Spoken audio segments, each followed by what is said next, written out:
Abraham Ozler എന്ന് കേൾക്കുമ്പോൾ ഒരു ഭയങ്കര ആക്ഷൻ പടം പോലും തോന്നുന്നുണ്ടോ? മിഥുൻ, ഇത് ഒന്നുകൂടി വേറെ ആരോടെങ്കിലും സമീപിക്കുന്നതാണോ നല്ലത്? ലാസ്റ്റ് ജയറാമല്ലാതെ വേറെ ആയിരുന്നെങ്കിലും കുറച്ച് നന്നായിരുന്നു പിന്നീട് പറയരുത്.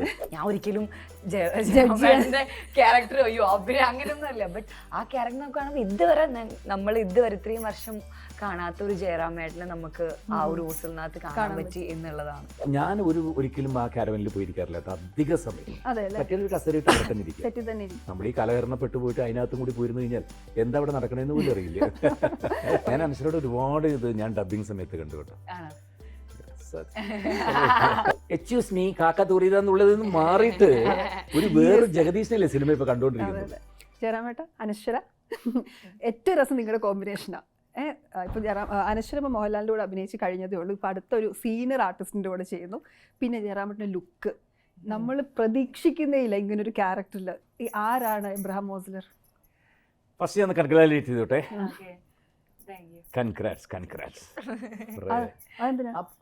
പടം തകർത്തിരിക്കല്ലേ. അപ്പൊ അതിനുള്ള ഞങ്ങൾ ഒരുമിച്ച് ഒരു തമിഴ് ഫിലിം ചെയ്യുന്നുണ്ട്. 7G റെയിൻബോ കോളനി എന്ന് പറഞ്ഞിട്ട് പണ്ട് വന്നിട്ടുള്ള ധനുഷിന്റെ ബ്രദർ, അദ്ദേഹം ഡയറക്ടർ, സെൽവരാമൻ സാർ ഡയറക്ട് ചെയ്യുന്നത്. അതിന് ഞങ്ങൾ ഒരുമിച്ച് അഭിനയിക്കുന്നുണ്ട്. അപ്പൊ രണ്ടുപേരും അങ്ങോട്ടും ഇങ്ങോട്ടും പറഞ്ഞുകൊണ്ടിരുന്നു ഓസ്ലർ എന്നാ റിലീസ് ചേട്ടാ എനിക്ക് ചോദിച്ചു. ഞാൻ പറഞ്ഞു ജാനുവരി 11 അപ്പൊ ഇങ്ങനെ ഞാൻ ചോദിച്ചു ലാൽ സാറിന്റെ ഒപ്പം ഉള്ള എന്നാണ് റിലീസ്? അത് ഇന്ന ദിവസമാണ്. അപ്പോൾ ഫസ്റ്റ് ഒരു സിനിമ കണ്ടു 2023 ലാസ്റ്റിൽ ഏറ്റവും സൂപ്പർ ഡൂപ്പർ അടിച്ചില്ലേ, അതിന്റെ ഒരു അംശം നമുക്കും കിട്ടട്ടെ. 2024 ആദ്യത്തെ സിനിമയും അങ്ങനെ അടിക്കട്ടെ അല്ലേ? പറയൂ, ആരാ ഓസ്ലർ? ഭയങ്കര ഡിഫറെന്റ് ലുക്കാണ് ഓസ്ലർ. ഒരു ഏകദേശം 1.5 വർഷം മുമ്പ് മിഥുൻ മാനുവൽ എൻ്റെ അടുത്ത് ചോദിച്ചു എനിക്കൊരു കഥ പറയണമെന്ന് ചോദിച്ചു. ഞാൻ പറഞ്ഞു മിഥുൻ, ഞാനങ്ങനെ അധികം ഇപ്പോൾ മലയാള സിനിമ അധികം ചെയ്യുന്നില്ല. ആകെ ഈ 3-4 വർഷത്തെ ഗ്യാപ്പിൽ ചെയ്ത് സത്യേട്ടൻ്റെ ഒരേ ഒരു സിനിമ മാത്രമാണ്, മകൾ എന്നുള്ള സിനിമയാണ്. ഞാനായിട്ട് എടുത്ത തീരുമാനമാണ്, വേറൊന്നും കൊണ്ടില്ല. എപ്പോഴെങ്കിലും അങ്ങനെ ഒരു സ്പാർക്ക് തോന്നുന്നൊരു നല്ല പ്രോജക്റ്റ് വരികയാണെങ്കിൽ ചെയ്യുക, അല്ലെങ്കിൽ വിട്ടേക്കാം. ഞാനത് അങ്ങനെ എടുക്കാൻ തീരുമാനം കാരണം മറ്റു ഭാഷകളിലൊക്കെ നായകനല്ലെങ്കിൽ പോലും നല്ല കഥാപാത്രം ചെയ്യാനുള്ളൊരു ഇതുണ്ടാവുന്നുണ്ട്. അപ്പോൾ അങ്ങനെ ഒരു എൻട്രി കിട്ടുക എന്ന് പറയുന്നത് നാളെ നമ്മൾ പെട്ടെന്ന് വിചാരിക്കുകയാണ് ആ നാളെ തൊട്ട് ഞാൻ തെലുങ്കിൽ ഫാദർ വേഷം ചെയ്തേക്കാന്ന് പറഞ്ഞ വഴിക്ക് സാധനം കിട്ടില്ല. അതെന്തോ ഒരു ഭാഗ്യത്തിന് നല്ല ഓപ്പണിങ് കിട്ടി, കന്നഡത്തിലും കിട്ടി, തമിഴിലും ഉണ്ട് ഓൾറെഡി. സോ 365 ദിവസം ജോലി ചെയ്യാനുള്ളതുണ്ട്, ജോലിയുണ്ട്. അങ്ങനെ ഇരുന്നപ്പോഴാണ് മിഥുൻ വന്ന് കഥ പറയുന്നത്. കഥ പറഞ്ഞ് ഞാനിങ്ങനെ കേട്ട് കുറേ നേരം ഇരുന്നു. കാരണം ഞാൻ മിഥുനോട് ചോദിച്ചു, മിഥുൻ ഇത് ഒന്നുകൂടി വേറെ ആരോടെങ്കിലും സമീപിക്കുന്നതാണോ നല്ലത്? ലാസ്റ്റ് ജയറാമല്ലാതെ വേറെ ആയിരുന്നെങ്കിലും കുറച്ച് നന്നായിരുന്നു പിന്നീട് പറയരുത്. ഇല്ല, എനിക്ക് നിങ്ങളിൽ 100% സത്യസന്ധമായിട്ട് വിശ്വാസത്തോട് വന്നിരിക്കും. നിങ്ങൾ ചെയ്യുന്നില്ല എന്നുണ്ടെങ്കിൽ ഞാനത് വേറെ ആലോചിക്കില്ല എന്ന് പറഞ്ഞു. പിന്നെയും വിളിച്ച് ഞാൻ മെസ്സേജ് അയച്ചു, ചോദിച്ചു പോയിക്കോളൂ. 2 പ്രാവശ്യം മെസ്സേജ് അയച്ചു. വേണോ വേറെ ആരെങ്കിലും വെച്ച് ചിന്തിച്ചോളൂ. കാരണം അത്ര ഹെവി ആയിട്ടുള്ള ക്യാരക്ടറാണ്. 2 ഡിഫറെൻറ്റ് ലുക്കിൽ ചെയ്യണം. ഒന്ന് വന്നിട്ട് അയാളുടെ ജീവിതത്തിൽ ഉണ്ടായിട്ടുള്ള ഒരു വലിയ ഒരു ഡിസാസ്റ്റർ, എന്താ പറയാൻ പറ്റില്ല, ഒരാളുടെ ജീവിതത്തിലും ഉണ്ടാവാതിരിക്കട്ടെ, അങ്ങനെ ഉണ്ടായിട്ട് അയാൾക്ക് നഷ്ടപ്പെട്ട വേദനകളോടുകൂടി ജീവിക്കുന്നൊരു മനുഷ്യനാണ്. അപ്പോൾ ഹാലൂസിനേഷൻ ഒക്കെ അയാൾക്ക് ഒന്നിനോടും, അയാൾക്ക് മയക്കുമരുന്നായാലും അല്ലെങ്കിൽ മദ്യപിച്ചാലും ഒന്നും പറ്റാത്ത അത്രയ്ക്കൊരു ഹൈ ആയിട്ടുള്ള ഒരു ഇതിലേക്ക് പോയൊരു മനുഷ്യനാണ്. അങ്ങനത്തെ ഒരു നല്ല യങ്ങായിട്ടുള്ളൊരു ഇതുമുണ്ട്.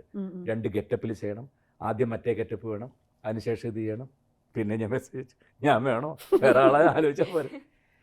അങ്ങനെ എത്തിപ്പെട്ടതാണ് എബ്രഹാം ഓസ്ലർ. ഒരു വർഷത്തോളം എൻ്റെ മനസ്സിലുണ്ടായിരുന്നു. ഞാൻ പറഞ്ഞു മിഥുൻ, ഞാൻ ഓരോ ഡയറക്ടറെ അടുത്ത് ചെല്ലുമ്പോഴും, ഇപ്പോൾ സത്യേട്ടൻ്റെ അടുത്ത് ഫാമിലി പടങ്ങളിൽ ചെല്ലുമ്പോൾ സത്യേട്ടൻ പറയുന്ന രീതിയിൽ ഞാൻ അഭിനയിക്കാറുണ്ട്. വേറെ ഡയറക്ടർ അടുത്ത് ചെല്ലുമ്പോൾ അങ്ങനെ ചെയ്യാറുണ്ട്. തമിഴ് ചെല്ലുമ്പോൾ, തെലുങ്ക് ചെല്ലുമ്പോൾ ഓരോരുത്തർ പറയുന്ന രീതിയിൽ ചെയ്യും. ഓസ്ലർ എന്താണെന്നുള്ളത് അങ്ങയുടെ മനസ്സിലാണുള്ളത്. ഓരോ ഷോട്ടും ആദ്യത്തെ സിനിമ പോലെ എനിക്ക് പറഞ്ഞു തരണമെന്ന്. ആദ്യത്തെ ഒരു ദിവസം കഴിഞ്ഞ് പറഞ്ഞു ഇനി പറഞ്ഞു തരേണ്ട കാര്യമില്ല, ഇത് തന്നെ അങ്ങോട്ട് പിടിച്ചോളാൻ പറഞ്ഞു. പിന്നെ ഒരു 19 ദിവസം ഒന്നും പറഞ്ഞു തരില്ല. അനശ്വര കുട്ടി, ഞങ്ങൾക്ക് ഭയങ്കര സന്തോഷം അനശ്വരയെ കാണുമ്പോൾ അല്ലേ? കാരണം എന്താ അറിയോ, കുറേ നാളായിട്ട് ഇപ്പോൾ ഒരു നായിക വന്നു പോന്നു, അങ്ങനെയാണ് കൺസിസ്റ്റൻ്റായി സിനിമകൾ ചെയ്ത് ഇങ്ങനെ നമ്മുടെ മനസ്സിലേക്ക് വരുന്നു. അത് കുറേ നാൾക്ക് ശേഷം അനശ്വരയിലാണ്. ഇപ്പോൾ പണ്ട് കാവ്യമാധവനൊക്കെ വന്ന പോലെ അനശ്വരയിലാണ് നമ്മൾ കാണുന്നത്. പിന്നെ കഴിഞ്ഞ വർഷം സിനിമകളൊക്കെ കണ്ടു, പറഞ്ഞ പോലെ നേര് അതിഗംഭീരമായിരുന്നു. ഓസ്ലറിൽ പറയാൻ പറ്റുന്ന എന്താ കഥാപാത്രത്തെ കുറിച്ച്? കഥാപാത്രം ഒരു മെഡിക്കൽ സ്റ്റുഡൻ്റ് ആണ്. എനിക്കൊരു എന്താ പറയുക, ഈ പറഞ്ഞോട്ടെ പ്രണയത്തെ പറ്റി ഫ്രണ്ട്ഷിപ്പ് ഒക്കെ സംസാരിക്കുന്ന ഒരു ഒരു ഒരു ഒരു ഏരിയ ആണ് എനിക്കുള്ളത്. കൂടുതൽ റിവീൽ ചെയ്യാൻ പറ്റും. ഏത് സിനിമയിൽ പോയാലും ആ ക്യാരക്ടറിനെ കുറിച്ച് കൂടുതൽ പറയാൻ പറ്റില്ല. ഞങ്ങൾ തമ്മിലുള്ള കോമ്പിനേഷനെ കുറിച്ചും ചോദിക്കരുത്. പടത്തിന്റെ ഏറ്റവും ഒരു നിർണായക ഘട്ടത്തിൽ വരുന്ന കോമ്പിനേഷൻ. അതെ അല്ലേ. ഇപ്പൊ ജയറാമേട്ടൻ പറഞ്ഞല്ലോ ഓസ്ലർ ഞാൻ തന്നെ വേണോ എന്ന് പലവട്ടം ചോദിച്ചു. ആ കഥാപാത്രം കണ്ടപ്പോ എന്താ തോന്നിയേ? ഓസ്ലറിൽ എനിക്ക് മിഥുൻ ചേട്ടൻ ഫസ്റ്റ് ഞാൻ ജോയിൻ ചെയ്യുമ്പോൾ തന്നെ എനിക്ക് കട്ട്സ് എനിക്ക് അവിടെ ഇടയ്ക്ക് എനിക്ക് കാണിച്ചു തരുമ്പോൾ തന്നെ ഭയങ്കര വേറെ തന്നെ ലുക്ക്, അതായത് എല്ലാത്തിലും എവറി സിംഗിൾ തിങ്, നടത്തത്തിലും സംസാരത്തിലും പിന്നെ ഓരോ നോട്ടത്തിലും ഓരോ ബോഡി ലാംഗ്വേജിലും വേറെ തന്നെ ഒരാൾ. എനിക്ക് എൻ്റെ ഒരു ഫസ്റ്റ് കട്ട്, ആ ഒരു ഫസ്റ്റ് സീൻ കാണിച്ചപ്പോൾ തന്നെ എനിക്ക് ആ ഒരു എബ്രഹാം ഓസ്ലർ എന്ന ഒരു ക്യാരക്ടർ എൻ്റെ മൈൻഡിലേക്ക് എനിക്ക് കിട്ടി ഒരു ഫസ്റ്റ് സീനിൽ തന്നെ. അത്രയും രസമായിട്ടാണ് ആ ഒരു ക്യാരക്ടർ ഉള്ളത്. ഞാൻ ഒരിക്കലും ക്യാരക്ടർ അയ്യോ അഭിനയം അങ്ങനെയൊന്നും അല്ല, ബട്ട് ആ ക്യാരക്ടർ നമുക്ക് കാണുമ്പോൾ ഇതുവരെ നമ്മൾ ഇതുവരെ ഇത്രയും വർഷം കാണാത്ത ഒരു ജയറാമേട്ടനെ നമുക്ക് ആ ഒരു ഊസലിനകത്ത് കാണാൻ പറ്റി എന്നുള്ളതാണ്. കോമ്പിനേഷനെ കുറിച്ച് പറയണ്ട, പക്ഷെ ഒരു എക്സ്പീരിയൻസ് ഉണ്ടല്ലോ. ഇത്രയും സീനിയറായ ഒരു ആർട്ടിസ്റ്റ് 35 വർഷമാകാണ്. 2023 35 വർഷമായി അല്ലെ, 88-ലാണല്ലോ മുകളിലായി. അപ്പൊ അത്രയും ഒരു ഇതുണ്ട്, എക്സ്പെരിമെന്റ് ചെയ്ത് എക്സ്പീരിയൻസ് ഉള്ള ഒരാളാണ്. അപ്പൊ അങ്ങനെ ഒരു ആക്ടറുടെ കൂടെ നിൽക്കുമ്പോൾ ഒരു എക്സ്പീരിയൻസ് എന്താ? ഞാൻ പറഞ്ഞ പോലെ നമ്മുടെ തമിഴ് ഫിലിമിലാണെങ്കിലും എല്ലാത്തിലും നമ്മൾ ജയറാമേട്ടനോട് ഞാൻ വർക്ക് ചെയ്യുമ്പോൾ തന്നെ ഓരോ ഡയലോഗ് ഡെലിവറി ഒക്കെ നമുക്ക് കാണാം. ഇപ്പൊ സീനിയർ ആയിട്ടുള്ള ആൾക്കാരുടെ ഇത്രയും വർഷം നമ്മൾ ഈ പറഞ്ഞ പോലെ നമ്മൾ സിനിമയിൽ കണ്ട് നമ്മൾ വളർന്ന ഒരാൾ നേരിട്ട് കണ്ട് അവരുടെ പെർഫോമൻസ് നമ്മൾ നേരിട്ട് വിറ്റ്നസ് ചെയ്യാന്ന് പറയുന്നത് ഭയങ്കര രസമാണ്. അപ്പം ഇപ്പം ജയറാമേട്ടൻ്റെ ആണെങ്കിലും നമ്മൾ നേരിട്ടിരുന്ന് കാണുമ്പോൾ ആദ്യം ഓരോ ഡയലോഗ് ഡെലിവറി നമുക്ക് കാണുമ്പോൾ നമുക്കിങ്ങനെ തോന്നും എല്ലാം. ഇപ്പൊ മകളിലാവട്ടെ അടുത്തൊരു ജനറേഷൻ്റെ ഇപ്പൊ നസ്ലിനും ദേവിയൊക്കെ ഉണ്ടായിരുന്നു. ഇപ്പം അനശ്വരയെ കാണുമ്പോൾ തിരിച്ചെന്താ തോന്നുന്നേ? അല്ല, ഈ എനിക്ക് സത്യം പറഞ്ഞ നേരെ ഇതാണ്, പുതിയ പുതിയ ആൾക്കാരുടെ കൂടെ അഭിനയിക്കുമ്പോൾ നമുക്ക് എന്തൊക്കെ പഠിക്കാൻ പറ്റും. ഓരോ ദിവസവും നമ്മൾ പുതിയ ഡയറക്ടറുടെ കൂടെ, പുതിയ ടെക്നീഷ്യൻസിൻ്റെ കൂടെ, പുതിയ ഇതേപോലുള്ള കുട്ടികളുടെ കൂടെ. ഇപ്പം ഞാൻ മറ്റു ഭാഷകളിൽ പോകുമ്പോഴതാണ്. അപ്പോൾ അവരിൽ നിന്ന് ഞാൻ ഒരിക്കലും ആ കാരവനിൽ പോയിരിക്കാറില്ല കേട്ടോ, അധിക സമയം. മറ്റൊരു കസേരയിട്ട് അവിടെ തന്നെ ഇരിക്കുക, ആ സെറ്റിൽ തന്നെ ഇരിക്കുക. കാരണം മറ്റുള്ളവർ എന്താ ചെയ്യുന്നതെന്നുള്ളതൊന്നും നോക്കി മനസ്സിലാക്കാൻ പറ്റുന്നതാണ്. നമ്മൾ ഈ കലഹരണപ്പെട്ടു പോയിട്ട് അതിനകത്തും കൂടി പോയിരുന്നു കഴിഞ്ഞാൽ എന്താ അവിടെ നടക്കണമെന്ന് പോലും അറിയില്ല. പിന്നെ എൻ്റെ അടുത്ത് നേരത്തെ ചോദിച്ച ചോദ്യം എബ്രഹാം ഓസ്ലറിനെ കുറിച്ച് പറയാൻ പറഞ്ഞു. ആദ്യം പറയുന്നു, എബ്രഹാം ഓസ്ലർ എന്ന് കേൾക്കുമ്പോൾ ഒരു ഭയങ്കര ആക്ഷൻ പടം പോലും തോന്നുന്നുണ്ടോ? അങ്ങനെ തോന്നിയിരുന്നു, പക്ഷെ മിഥുൻ അത് മാറ്റി ധാരണ. അങ്ങനെ വിചാരിക്കരുത്. പെട്ടെന്ന് തോക്കും ഇടിയും പുകയും സ്ലോ മോഷനും. മിഥുൻ ആദ്യം എൻ്റെ അടുത്ത് കഥ പറഞ്ഞപ്പോൾ ഫസ്റ്റ് എബ്രഹാം ഓസ്ലർ എന്ന് കേട്ടപ്പോൾ തന്നെ ഞാൻ ചോദിച്ചു, ഭയങ്കര ഇതിൽ വെടിയില്ല, ഇടിയില്ല, ഹൈ സ്പീഡിൽ നടത്തമില്ല, ആവശ്യമില്ലാത്ത സ്ലോ മോഷനുകളില്ല, പഞ്ച് ഡയലോഗുകളില്ല, കുഴപ്പമില്ല എന്നോട് ചോദിച്ചു. ഞാൻ പറഞ്ഞു ഒരു കുഴപ്പമില്ല, ഒരു മെഡിക്കൽ ത്രില്ലറാണ്. ആദ്യം തൊട്ട് അവസാനം വരെ ഇങ്ങനെ സിഗ് പ്രേക്ഷകർക്ക് പിടി കൊടുക്കാതെ എവിടെ പോകണം അങ്ങനെ കൊണ്ടെത്തിക്കുന്ന ഒരു സിനിമയാണ്. ഇമോഷണലി ഭയങ്കരമാണ്, ഹൈലി ഇമോഷണലിയും. പിന്നെ ഓരോ ആർട്ടിസ്റ്റുകൾക്കും പെർഫോം ചെയ്യാൻ കൊടുത്തിരിക്കുന്ന ഒരു പ്ലാറ്റ്ഫോമും. ഇതിനൊക്കെ പുറമെ തേനി ഈശ്വർ എന്ന് പറയുന്ന ഒരു ക്യാമറമാൻ മിഥുൻ്റെ കൂടെ. മിഥുൻ എന്ന് പറയുന്ന മനുഷ്യനെ ഒരു സെക്കൻഡ് ഒരു സ്ഥലത്ത് ആണിമ നിൽക്കുന്ന പോലത്തെ ഒരാളാണ്. ഇരുന്ന് പോലും കണ്ടിട്ടില്ല. ഏത് നേരം ഇങ്ങനെ നടക്കുന്ന ആളാണ്. അപ്പോൾ അതിനൊപ്പം നടക്കാൻ ഒരു ക്യാമറമാനും ഭയങ്കരമായിരുന്നു. ഇതെല്ലാം എന്നെ സംബന്ധിച്ചിടത്തോളം ഒരു 3-4 വർഷം കഴിഞ്ഞിട്ടുള്ള ഏറ്റവും ഒരു ഫ്ലറിഷ്ഡ് ആയിട്ടുള്ള സന്തോഷകരമായിട്ടുള്ള എക്സ്പീരിയൻസ് ഒരു സിനിമ. താങ്കൾ ഒരു ഇന്റർവ്യൂവിൽ പറഞ്ഞു കേട്ടിരുന്നു, അതായത് ഇനി മലയാളം ചെയ്യുകയാണെങ്കിൽ അത്രയും 100% ഇഷ്ടത്തോടെ ചെയ്യണമെന്ന് അല്ലെ. അപ്പം അതുപോലെ തന്നെ വേറെ കാര്യം പറഞ്ഞത്, ജയറാം എന്ന് പറയുമ്പോൾ ഒരു ഫാമിലി ഓഡിയൻസിന്റെ നടൻ എന്നാണ് നമ്മൾ എപ്പോഴും വിചാരിക്കുക. അതുകൊണ്ട് അങ്ങനത്തെ സിനിമകൾ ചെയ്യുന്നത് അതുകൊണ്ട് കൂടിയാന്ന് പറഞ്ഞു. പക്ഷെ ഇതെനിക്ക് തോന്നുന്നു കുറച്ച് മാറി അങ്ങനെ ഒരു കഥാപാത്രമല്ലേ? അല്ല, ആണെങ്കിൽ പോലും ഇതൊരു ശരിക്കും ഒരു ഫാമിലി ഫാമിലി സ്റ്റോറി, നല്ലൊരു ഫാമിലി മാനാണ് ഓസ്ലർ. എന്തുകൊണ്ടാണ് ഓസ്ലർ എന്നൊരു പേര് വെച്ചെന്ന് വെച്ചാൽ, മെഡിക്കൽ ഇതിൽ ഇപ്പോഴും ഓസ്ലർ എന്ന് പറയുന്ന പേര് ഒരു മെഡിക്കൽ സയൻസിലെ ഏറ്റവും വളരെ ഫേമസ് ആയിട്ടുള്ള ഒരാളുടെ പേരാണ്. അപ്പോൾ പലരും അമേരിക്കയിലൊക്കെ മകനെ ഡോക്ടറാണെങ്കിൽ ഓസ്ലർ എന്ന് ചേർക്കാറുണ്ട്. അപ്പോൾ മെഡിക്കൽ അത്രയും വലിയൊരു ഒരു ഫേമസ് ആയിട്ടുള്ള ഒരാളുടെ പേരായിരുന്നു. അപ്പോൾ മകൻ ഡോക്ടർ ആവണമെന്ന് ഭയങ്കര ആഗ്രഹിച്ചായിരുന്നു എബ്രഹാമിന്റെ കൂടെ ഓസ്ലറും കൂടി അച്ഛൻ വെച്ചത്. പക്ഷെ മകൻ എങ്ങനെ പോയി കഥ അത് വേറെ പറയാം. ഓക്കെ. അനശ്വര, ഇപ്പൊ ഈ സ്ക്രിപ്റ്റ് വന്നപ്പോൾ പൊതുവെ അനശ്വരയുടെ ഒരു തെരഞ്ഞെടുപ്പ് ഉണ്ടല്ലോ. അപ്പം നല്ല സിനിമകളുടെ ഭാഗമാകാൻ പറ്റുന്നു. 2024 ഇറങ്ങാൻ പോകുന്ന ആദ്യ സിനിമയാണ്. അപ്പോൾ അതിൻ്റെ ഒരു തെരഞ്ഞെടുപ്പ് എങ്ങനെയാണ്? ഒരു സ്ക്രിപ്റ്റിനോട് യെസ് പറയുന്നതൊക്കെ എങ്ങനെയാണ്? ഡയറക്ടർ ആരാണ് അതാണ് ആദ്യം നോക്കുക. അതാണ് ഫസ്റ്റ്. അതാണ് സ്റ്റോറി എങ്ങനെയായാലും സ്ക്രിപ്റ്റ് എങ്ങനെയായാലും ഫസ്റ്റ് നോക്കുന്നത് അത് ആരാണ് ഡയറക്റ്റ് ചെയ്യുന്നത്, എങ്ങനെയാണ് എക്സിക്യൂട്ട് ചെയ്യുന്നത് എന്നുള്ളതാണ്. ഇപ്പം ഓസ്ലറാണെങ്കിലും മിഥുൻ ചേട്ടൻ ഫസ്റ്റ് വിളിച്ചപ്പോൾ തന്നെ എനിക്ക് പകുതി എനിക്ക് ഓക്കെ എന്നുള്ളതാണ്. കാരണം നല്ല ഡയറക്ടേഴ്സിന്റെ കൂടെ വർക്ക് ചെയ്യുക എന്നുള്ളതാണ് എനിക്ക് ഏറ്റവും വലിയ കാര്യമായിട്ട് എനിക്ക് തോന്നുന്നത്. അപ്പം അതേപോലെ നല്ല ക്യാരക്ടറും വന്നു പടത്തിന്. എന്താ പറയുക, നല്ല ഡയറക്ടറോട് വർക്ക് ചെയ്യുന്നതിനോടൊപ്പം തന്നെ നല്ല ക്യാരക്ടറും വന്നു. അത്രയും പെർഫോം ചെയ്യാനുള്ള സ്പേസും എനിക്ക് ക്യാരക്ടറിനകത്ത് ഈ പടത്തിൽ ഓസ്ലറിൽ എൻ്റെ ക്യാരക്ടർ ഉണ്ടായിരുന്നു. നല്ല രീതിയിൽ തന്നെ പെർഫോം ചെയ്യാനുള്ള ഒരു സ്പേസും എനിക്ക് അതിനകത്തുണ്ടായിരുന്നു. സോ ഡയറക്ടർ എങ്ങനെയാണോ നോക്കും എനിക്ക് എത്രത്തോളം. അതിനുശേഷമാണ് കഥാപാത്രമൊക്കെ നോക്കുക കൂടുതൽ. ഡയറക്ടർ നോക്കി കഴിഞ്ഞിട്ടാണ് എനിക്ക് പെർഫോം ചെയ്യാൻ എത്രത്തോളം ഉണ്ട് എന്ന് ഞാൻ നോക്കുന്നത്. നല്ല ഡയറക്ടേഴ്സിനൂടെ വർക്ക് ചെയ്യുക എന്നുള്ളതാണ് എൻ്റെ ഫസ്റ്റ് പ്രയോറിറ്റി. ഈ പൊതുവെ ഒരുപാട് സമയം എടുക്കുമോ ഒരു സ്ക്രിപ്റ്റ് കണ്ടത് ഓക്കെ പറയണമെങ്കിൽ, അല്ലെങ്കിൽ ഒറ്റയ്ക്കാണോ തീരുമാനം എടുക്കുക, വേറെ ആരോടും ഡിസ്കസ് ചെയ്യുമോ, എങ്ങനെയാണത്? ഫൈനൽ കോൾ എന്റെയാണ്. ബട്ട് ഞാൻ സജഷൻസ് ചോദിക്കും.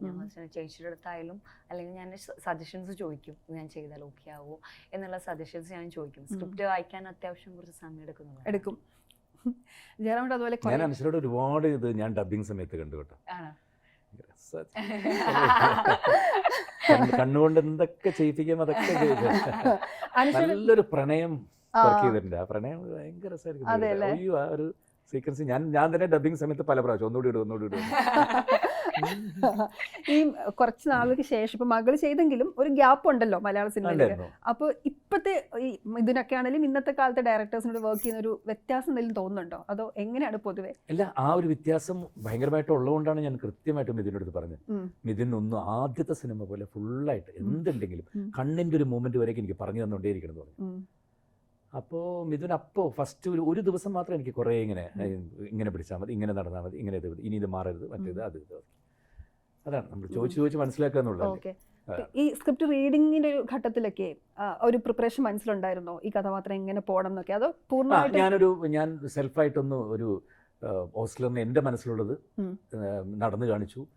അയാളുടെ ബിഹേവിങ്ങും സംസാര രീതിയൊക്കെ കാണിച്ചു. അത് തന്നെ ഒരു 90% ഓക്കെ എന്ന് മിഥുൻ പറഞ്ഞു. ബാക്കി 10% മിഥുൻ കറക്റ്റ് ചെയ്തു. അപ്പോൾ അത് എല്ലാ ഡയറക്ടേഴ്സും ഞാൻ ചോദിക്കാറുണ്ട്. ഇപ്പോൾ ഞാൻ തെലുങ്കിൽ ഞാൻ വർക്ക് ചെയ്തിട്ട് വന്നത് ത്രിവിക്രം, അവിടുത്തെ വലിയ ഡയറക്ടറാണ്. അലാ വൈകുണ്ഠപുരം എന്നെ വെച്ച് ചെയ്തിട്ടുണ്ട്. അദ്ദേഹത്തിൻ്റെ ആണ് ഗുണ്ടൂർക്കാരം. ഇത് 11-ാം തീയതി, അത് 12-ാം തീയതി റിലീസ്. മഹേഷ് ബാബുവിൻ്റെ കൂടെയാണ് ഞാൻ ചെയ്തിട്ടുള്ളത്. ത്രിവിക്രമായിട്ട് ഞാൻ ഭയങ്കര കമ്പനിയാണ്, മിഥുനെ പോലെ തന്നെയാണ്, നല്ല ഫ്രണ്ടാണ് എൻ്റെ. അപ്പോൾ ഞാൻ ഓരോന്നും പോയി ചോദിക്കും, ഇങ്ങനെ പെർഫോം ചെയ്താൽ മതിയോ എന്ന് ഞാൻ ചോദിക്കും. ഇത് തന്നെ മതി എന്ന് പറയും. കാരണം മറ്റൊരു ഭാഷയാണ്, മറ്റൊരു ഇതാണ് നമുക്ക് പറയുന്നത്. അതെ, നമ്മൾ ഈ പാൻ ഇന്ത്യൻ എന്നൊക്കെ പറയുമല്ലോ, പ്രത്യേകിച്ച് OTTക്ക് ശേഷം. പക്ഷെ എന്നോ പാൻ ഇന്ത്യൻ ആയ ആക്ടറാണ്. കാരണം എത്ര ലാംഗ്വേജിൽ, തമിഴ്, തെലുങ്കിൽ അടക്കം ചെയ്യുന്നുണ്ടല്ലോ. എനിക്ക് ഇപ്പോഴത്തെ മലയാള സിനിമകളെ കുറിച്ചൊക്കെ മറ്റു ഭാഷകളുള്ളവരൊക്കെ ഭയങ്കര അത്തരം എക്സ്പീരിയൻസ് അവർ ഷെയർ ചെയ്യാറൊക്കെ ഉണ്ടോ? അയ്യോ, അതല്ലേ ഷെയർ ചെയ്യാറുള്ളൂ എല്ലാം. പ്രത്യേകിച്ച് ആ ഒരു കോവിഡ് ടൈമിൽ എല്ലാ ഭാഷയിലുള്ള എല്ലാ ആൾക്കാരും, ഇന്ത്യക്കകത്തും പുറത്തും ഹോളിവുഡിലും എവിടെയുള്ള ആൾക്കാരും വെറുതെ വീട്ടിലിരിക്കുകയായിരുന്നില്ലേ. അപ്പോൾ ഹോളിവുഡിലുള്ള അത്രയും വലിയ ആർട്ടിസ്റ്റ് അടക്കം അവർ ഇന്ത്യൻ സിനിമ ഇത് വരുമ്പോൾ മലയാള സിനിമ കാണാത്തവരിൽ ഒരു സിനിമ പോലും. നമ്മുടെ അതിലോടുകൂടി മലയാള സിനിമ അങ്ങോട്ട് ഭയങ്കരമായിട്ട് അങ്ങോട്ട് ക്യാച്ച് ചെയ്യായി. പിന്നെ തെലുങ്കിലുള്ള ആൾക്കാർ എല്ലാവരും ഫസ്റ്റ് നെറ്റ്ഫ്ലിക്സോ ആമസോണോ മറ്റേത് എല്ലാം എടുത്തിട്ട് ഏത് പ്ലാറ്റ്ഫോം എടുത്തിട്ട് മലയാള സിനിമ ആദ്യം ഏത് വരുന്നത് അപ്പം കാണും. അതെ, നമ്മൾ പോകുമ്പോഴേ പറയാണ്ടല്ലോ എന്ത് ബ്ലെസ്ഡ് ആണ് നിങ്ങളുടെ ലാംഗ്വേജ്. അതിപ്പോഴല്ല, എൻ്റെ അടുത്ത് പണ്ടേ എത്രയോ വർഷം മുമ്പ് മണിരത്നം സാറൊക്കെ പറഞ്ഞു എന്ത് ബ്ലെസ്ഡ് ആണ്. ഒരു ചെറിയ ആക്ടർ പോലും അദ്ദേഹം ഉദ്ദേശിച്ചത് ഒരു ഒടുവിൽ ഉണ്ണികൃഷ്ണൻ, ഒരു മാമുക്കോയ, ഒരു ശങ്കരാടി, ഒരു മറ്റേ ഇന്നസെന്റ് ചേട്ടൻ, അങ്ങനത്തെ തിലകൻ ചേട്ടൻ, വേണുചേട്ടൻ, ഒന്നില്ലെങ്കിൽ ഒന്ന്, ഇതില്ലെങ്കിൽ വേറൊന്ന്, അതില്ലെങ്കിൽ വേറൊന്ന്. എന്തൊരു ഫ്ലറിഷ്ഡ് ആണ് നിങ്ങളുടെ ലാംഗ്വേജ്. തീർച്ചയായിട്ടും പകരം വെക്കാൻ പറ്റും. പിന്നെ അതും ജയറാമേട്ടൻ തുടങ്ങുന്ന സമയത്തൊക്കെ ഇവരെല്ലാവരും എൻ്റെ കൂടെ ഉണ്ടല്ലോ. മീന ചേച്ചി, ഫിലോമിന, KPC ലളിതമ്മ. ഞാൻ വെറുതെ ചോറായിട്ട് ഇലയിലെ ചോറായിട്ട് അവിടെ കിടന്നാൽ മതി, ബാക്കി എല്ലാ വിഭവങ്ങളും ഇവരെ കൂടെ നിൽക്കല്ലേ കൈത്താങ്ങായിട്ട്. തൊട്ടടുത്ത് ജഗതിച്ചേട്ടൻ, പ്രത്യേകിച്ച് ഇന്നസെന്റ് സാറൊക്കെ ആയിട്ടുള്ള മിസ് ചെയ്യുന്നുണ്ടാവല്ലോ അല്ലെ? അത്ര എന്റെ മകൻ തന്നെ പറയാറുണ്ട്, അപ്പാ ഇതല്ലപ്പാ മിസ് ചെയ്യുന്നത്, ഈ സിനിമകളൊക്കെ അല്ലേപ്പാ, ഇവരുടെ കൂടെ എനിക്ക് അഭിനയിക്കാൻ പറ്റില്ലല്ലോ. ഈ നമ്മുടെ ഇപ്പൊ ഞങ്ങളുടെയൊക്കെ ചൈൽഡ്ഹുഡ് എന്ന് പറഞ്ഞാൽ ഇപ്പൊ മേലെപ്പറമ്പിൽ ആൺവീടൊക്കെ ഇപ്പോഴും കാണും. ഇപ്പൊ ഓഫീസിൽ നിന്നൊക്കെ സ്ട്രെസ് ആയുള്ള ദിവസം തിരിച്ചു വന്നാൽ അതിൽ തമാശയിലിട്ട് കണ്ടോണ്ടിരിക്കും. അതിൽ കുറേ സിനിമകൾ. അതെങ്ങനെയാ ആ ഒരു കുട്ടിക്കാലത്ത് ഇതൊക്കെ തന്നെയായിരുന്നോ? ഇത് തന്നെയായിരുന്നു പരിപാടി. ടിവിയിലിരുന്ന പത്രത്തില് ഇത് വരുമല്ലോ ഇത്ര സമയത്ത് ഇന്ന സിനിമ ഞായറാഴ്ച. അപ്പൊ അതില് നമുക്ക് ഇഷ്ടപ്പെട്ടൊരു സിനിമ ഉണ്ട്. അപ്പൊ ആ സമയത്ത് കറക്റ്റ് എവിടെയാണെങ്കിലും ഓടി വന്ന് ആ പടം ഇരുന്ന് കാണും. അതാണ് അത് എല്ലാ സമയം നോക്കി നോക്കി നോക്കി ടിവിയുടെ മുമ്പിലിരുന്ന് കാണാം. അപ്പഴല്ലല്ലോ നെറ്റ്ഫ്ലിക്സ് OTT പ്ലാറ്റ്ഫോംസ് ഒന്നും ഇല്ലല്ലോ. ഇപ്പൊ പരസ്യമായ പരസ്യം തീരുന്നവരെ ഇരുന്ന് കണ്ട് അങ്ങനെയുള്ള കുറെ പടങ്ങൾ നമുക്കുണ്ടല്ലോ ഫേവറേറ്റ് ആയിട്ട് നമ്മൾ കണ്ടു വളർന്ന കുറെ സിനിമകൾ. ജയറാമേട്ടന് ഇഷ്ടമുള്ള സിനിമ അങ്ങനെ ഏതാ? എന്നാലും കുറെ ഉണ്ട്. എനിക്ക് മേലെപ്പറമ്പിൽ ആൺവീട് എന്റെ ഫേവറേറ്റ് ആയിട്ടുള്ള ഒന്നാണ്. കുറെ സിനിമകള് നമ്മൾ ഈ പറഞ്ഞ പോലെ കണ്ട് വളർന്ന ഒരു ആക്ടർ, എനിക്ക് ഭയങ്കര ഇഷ്ടമുള്ള ഒരു ഫേസ്. നമുക്കിപ്പം ഫാമിലി മാൻ എന്നൊക്കെ നമ്മുടെ ഇപ്പൊ പറയുന്നത്, നമുക്ക് ഭയങ്കര ഇഷ്ടമുള്ള ഒരു ഫേസ് പണ്ട് തൊട്ടേ.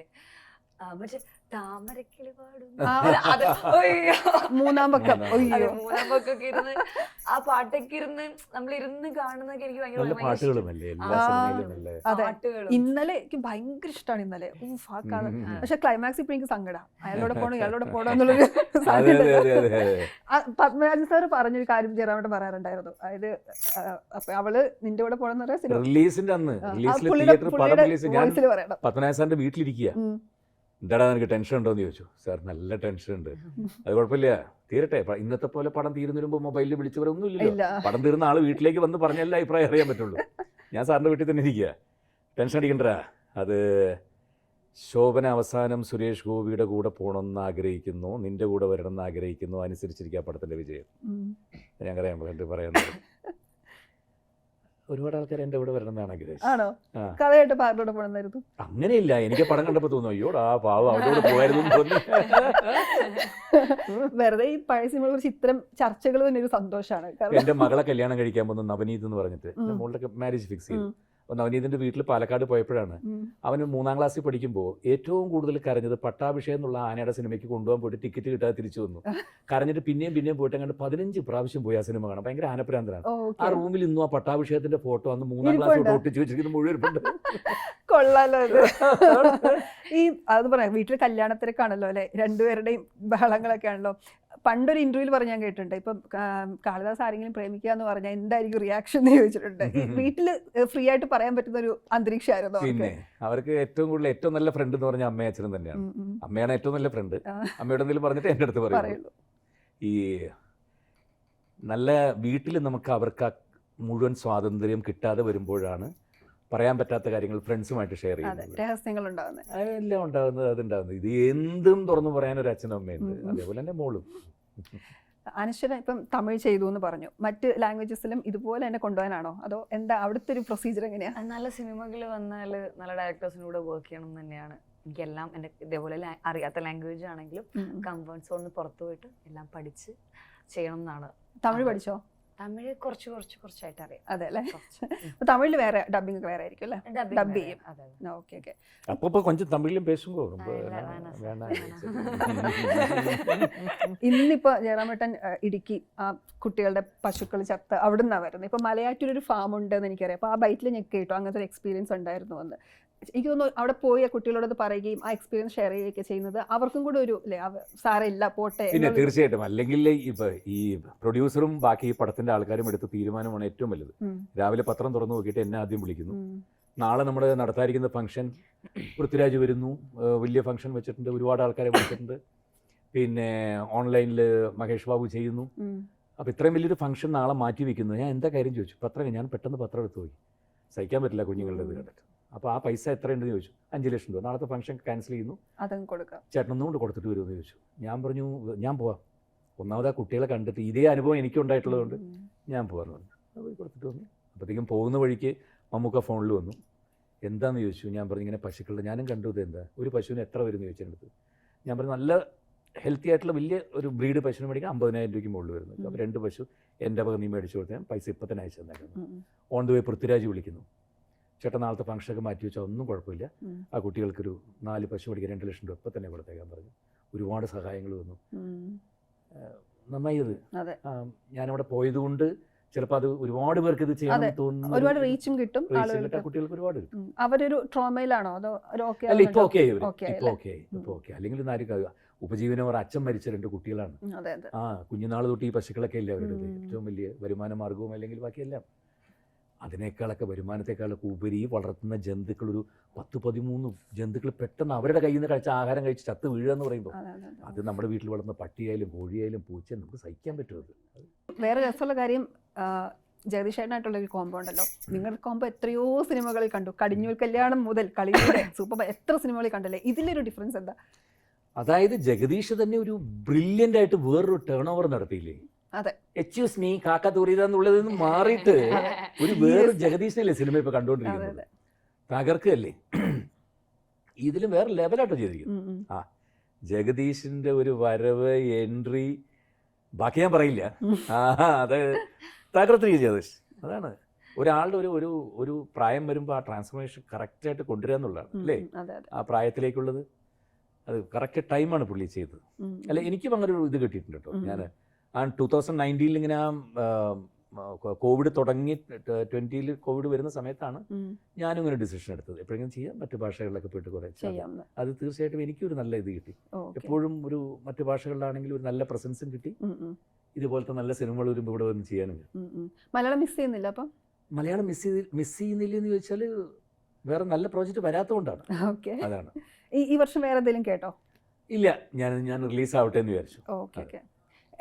അനുശ്രീക്ക് എനിക്കൊന്ന് കുറേ സിനിമകളുണ്ട്, ഗുരുവായൂരമ്പല നടയിൽ വരാനുണ്ട്, വേറെ ഏതൊക്കെയാ ഉള്ളത്? ഗുരുവായൂരമ്പല നടയിലുണ്ട് ഇപ്പം മലയാളി ഫ്രം ഇന്ത്യ. അയ്യോ, അതിന്റെ ട്രെയിലർ രസമുണ്ടായിരുന്നു. എത്ര പടങ്ങളാണ്, നമ്മക്കണൊന്നുമില്ല. അതിന്റെ ഷൂട്ട് എന്തായി? ഷൂട്ട് കഴിഞ്ഞു. ഇപ്പം ബാക്കി ഡബിംഗ് പരിപാടിയൊക്കെ നടക്കാണ്, പോസ്റ്റ് വർക്ക് നടക്കാണ്. ഇപ്പൊ മിഥുൻ എന്ന് പറഞ്ഞാൽ ഈ ത്രില്ലേഴ്സ് ചെയ്യാൻ ഏറ്റവും ഇഷ്ടപ്പെട്ട ഒരാളാണ്, എപ്പോഴും പറയാറുണ്ട്. ഏറ്റവും ഇഷ്ടപ്പെട്ട ജോണർ എന്ന് പറയുന്ന ത്രില്ലറാണ്. അപ്പം അതുകൊണ്ടും കൂടി ഇത് കാണാനുള്ള ഒരു ഭയങ്കര നമുക്കൊരു ആകാംക്ഷയുണ്ട്. എങ്ങനെയാണ്, പുതിയ റൈറ്റർ ആണ് എന്നാൽ പോലും മിഥുന്റെ സംവിധാനത്തിൽ എങ്ങനെ വരുന്നു? ഡോക്ടർ കൃഷ്ണ, രൺധീർ അല്ലേ? രൺധീർ കൃഷ്ണ. ഞാൻ കൃഷ്ണ എന്ന് വിളിക്കുന്നുണ്ട്. അദ്ദേഹം വയനാടാണ്. അദ്ദേഹം ഒരു ഡോക്ടറാണ്. അദ്ദേഹത്തിൻ്റെ അച്ഛൻ ഡോക്ടറാണ്, അമ്മ ഡോക്ടറാണ്, ഭാര്യ ഡോക്ടറാണ്, കുടുംബം മുഴുവൻ ഡോക്ടറാണ്. അവിടുത്തെ വയനാട്ടിൽ വലിയ ഹോസ്പിറ്റലിൽ കിടന്നു. അദ്ദേഹമാണ് ഒരു ബേസിക് ഈ കഥ ചെയ്തിട്ടുള്ളത്. പിന്നെ മിഥുന് ഇഷ്ടപ്പെട്ടൊരു വിഷയമായതുകൊണ്ട് അതിലെന്തൊക്കെ മാക്സിമം വർക്ക് ചെയ്യാമോ മിഥുൻ്റെയും കൂടി ഹെൽപ്പോട് കൂടിയിട്ട് ചെയ്തിരിക്കുന്നു. ഇതിൻ്റെ ടെക്നിക്കൽ സൈഡ് എടുക്കുകയാണെങ്കിൽ അതട്ടെ, എല്ലാവരും ഞാൻ തേനി സാറിൻ്റെ കാര്യം പറഞ്ഞു, ബാക്കി മിഥുൻ്റെ അസിസ്റ്റൻ്റ്, അസോസിയേറ്റ്, ഡിപ്പാർട്ട്മെൻറ്റ്സ്, ഇവർ എല്ലാം ഭയങ്കരം തന്നെ. ഒരു എക്സ്ട്രാ അടുത്ത കാലത്ത് വർക്ക് ചെയ്തതിൽ ഇങ്ങനെ എൻജോയ് ചെയ്തൊരു സിനിമ. അപ്പോൾ അതെന്തായാലും തിയേറ്ററിലും റിഫ്ലക്ട് ചെയ്യട്ടെ, പ്രേക്ഷകർ സ്വീകരിക്കട്ടെ സിനിമ. അതാണ് ഞാൻ നേരത്തെ പറഞ്ഞു, പ്രേക്ഷകർ ഒരിക്കലും ഇതൊരു ഒരു ഹൈ ഇൻറ്റൻഷൻ ഒരു ആക്ഷൻ പടമാണെന്ന് വിചാരിക്കരുത്. അങ്ങനത്തെ അല്ല. ഏതോ ഒരു പോസ്റ്ററിൽ എൻ്റെ കയ്യിൽ തോക്കും കണ്ടു, അതുകൂടി കണ്ടപ്പോൾ ആരോ വിചാരിച്ചു ഭഗവാനെ യൂണിഫോം ഇടുന്നുണ്ടല്ലോ അല്ലേ? ഉണ്ടോ? അതൊന്നും പറയില്ല, അത് തന്നെ. അപ്പോൾ അങ്ങനെയല്ല, പക്ഷെ ഒരു എന്താ പറയുക, ഒരു ത്രില്ലറായിട്ടുള്ള സിനിമയാണ്. അത്തരം സിനിമകളൊക്കെ മലയാളികൾ എപ്പോഴും, അതായത് എന്താ പറയുക, ഒരു പിടിയും കിട്ടാതെ അവസാനം വരെ കൊണ്ടുപോകുന്നൊരു സിനിമയാണ്. വളരെ മനോഹരമായി ചെയ്തിട്ടുണ്ട്. എന്തായാലും ഇത്ര ഒരു നല്ല സിനിമയുടെ പാർട്ടാവാൻ പറ്റിയതിന്, മിഥുൻ്റെ കൂടെ ഒരു സിനിമ വർക്ക് ചെയ്യാൻ പറ്റിയതിന്, തേനീസ് സാറിൻ്റെ കൂടെ സിനിമ വർക്ക് ചെയ്യാൻ പറ്റിയതിന്, ഇത്രയും നല്ല ക്രൂ, പ്രൊഡ്യൂസേഴ്സ് എല്ലാവരും. ഇർഷാദ് എന്ന് പറയുന്ന എൻ്റെ നാട്ടുകാരനാണ്. അപ്പോൾ എനിക്ക് പെരുമ്പാവൂരാണ്. അപ്പോൾ ഞാൻ ഇർഷാദിനടുത്ത് മാത്രം സംസാരിക്കുന്ന, ഞങ്ങൾ തമ്മിൽ സംസാരിക്കുന്ന, ആ പെരുമ്പാവൂരല്ലേ, വാ ഇർഷാദേ, നമ്മുടെ നാട്ടുകാരനാ, വാ ഇർഷാദ് നമ്മുടെ നാട്ടുകാരനാ. അപ്പൊ അത് മാത്രം കേട്ടില്ലേ ഭാഷ, എന്റെ നാട്ടിലെ ഭാഷയാണ്. നിങ്ങൾക്കുണ്ടല്ലോ അങ്ങനെ കുറെ സ്ലാങ് അല്ലേ? എനിക്കോ? പിന്നെ നാട്ടില് കുറെ ഉണ്ട്. അല്ല, അനുശ്വര കൊച്ചിക്കാരിയല്ലേ? ഞാൻ കണ്ണൂരാണ്. സത്യമായിട്ട് എനിക്കറിയാം, ഞാൻ കണ്ണൂരാണ്. കണ്ണൂരത്തെ പ്രോപ്പർ കണ്ടിന്യൂ പോയിനി. അത് കാസർഗോഡ് ഭാഷ അല്ലല്ല, കണ്ടിന്യൂ പോയിനെ കണ്ണൂരാ. അതെയാ? അപ്പോൾ രണ്ടുപേർക്കും ഒരുപാട് നന്ദി വന്നതിന്. സിനിമ വലിയ ഹിറ്റ് ആവട്ടെ. Thank you so much. Happy new year. Happy new year.